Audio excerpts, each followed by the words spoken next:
Welcome back to HSI Pilates. Today we are going over common form tip questions that I get about Wall Pilates. So things like, how do you not have it hurt your low back? How do you not have it hurt your neck when you're doing ab exercises? And how do you not slide away from the wall? We're gonna go over all that today and more. Let's go.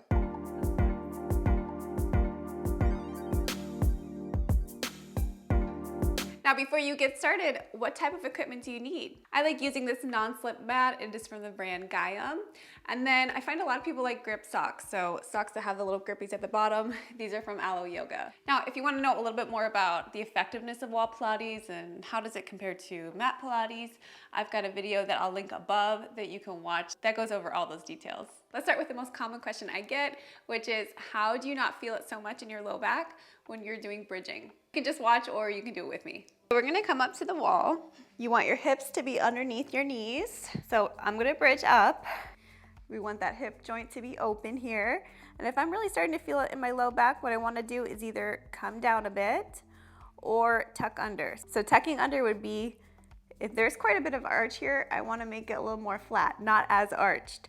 So tucking under would look like this. So coming from here, and then that also opens up that hip joint more so we can really get a full contraction with the glutes. I'll show you while standing. So what that would look like is if I'm standing like this is likely how it feels when we are bridging. Tucking under would look like this. So going under like that.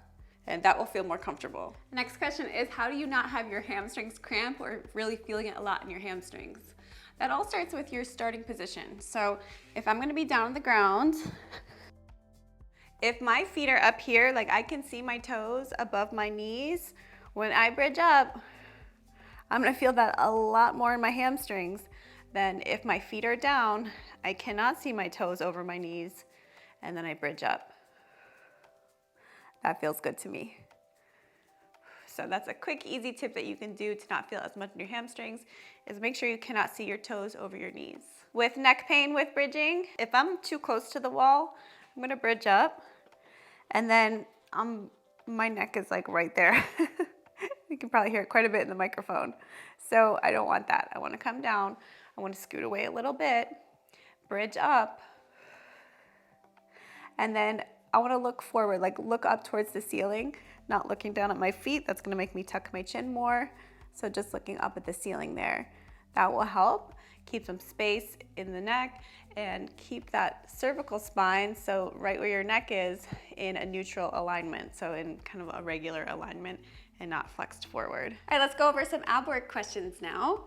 So feet against the wall again. If we crunch up and you're starting to feel strain in your neck, as let's say you're trying to do the 100, so it's a lot of time for those neck muscles to be working.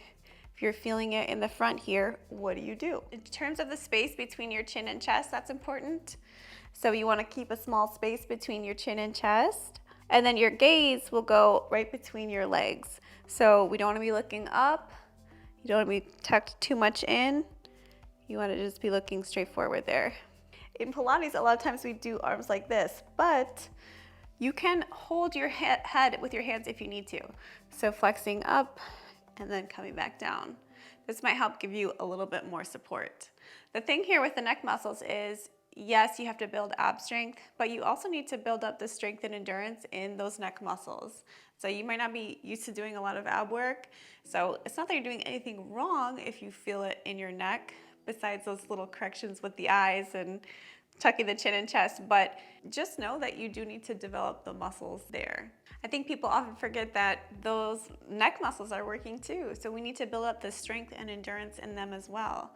So even if, let's say you have that right space between your chin and chest, you're looking between your legs, and you're trying to do the 100, so you're staying up for a long time, you still might feel strain. You're getting tired in the abs, you're starting to come down a bit, now your head's pulling that way more, so it's gonna take time. It's absolutely okay to rest if you need to, or to stop early and then just work up towards it. The next question is, how do you not slide away from the wall? I think people get the most frustrated with this one.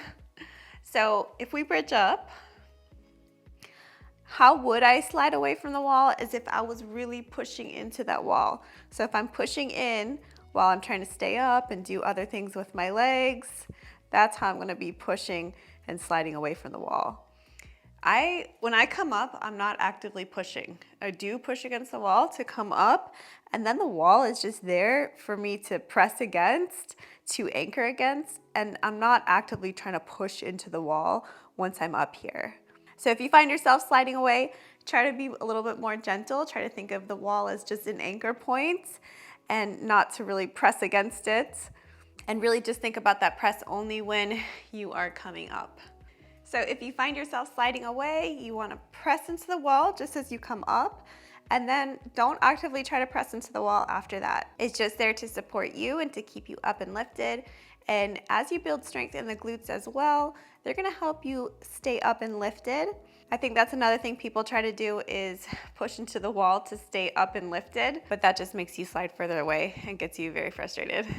Your clothing can also make a difference too, so trying to have that non-slip mat, and then maybe wear like a tank top or something that's not like a dry fit material, slippery material, that can also make it harder for you to stay up and lifted. The next one is, how do you not feel so much pressure in the shoulder blades? So when you bridge up, if you're feeling a lot of pressure, my guess is that you are too close to the wall. So if I'm really close to the wall here, and I come up, I feel so much more pressure up here because it's a smaller surface area that's taking the load of my body. So if I come back, scoot a bit further away, and then I bridge up, I'm more in the middle of my shoulder blades, not right on top near my neck, and that feels a lot better for me. I don't feel all that pressure there. And then lastly, if you're doing any planking type movements, let's say if your feet are up against the wall,